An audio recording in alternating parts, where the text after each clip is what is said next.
I love you. I love you too. I love you too.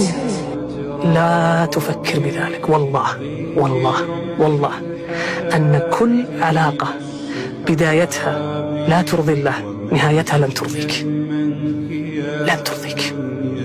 علاقة مع امرأة أجنبية عنك تقول أنا مبسوط، لن ترضيك نهايتها. واسأل المجربين. هذه العلاقة لن تكون علاقة صحية، بل علاقة اللي هي العلاقة الأخيرة هي اللي نسميها العلاقة المميتة، التي تفسد عليك مصالح الدنيا ومفالح الآخرة. في علاقة تكونت غريبة جدا لا تنتمي إلى الفطرة ولا البشرية ولا المخلوقات. في علاقة كده جديدة مو بالكراش ولا لا. في علاقة بين رجل وامرأة، علاقة صداقة. متى تنتهي هذه العلاقة؟ بإعلان الحب. الآن موجود هذا النوع من علاقات جديد. صديقتي أنا أفضل لها عن اللي أحبها، وهي تفضل لي عن صديقها. إيش العلاقة هذه؟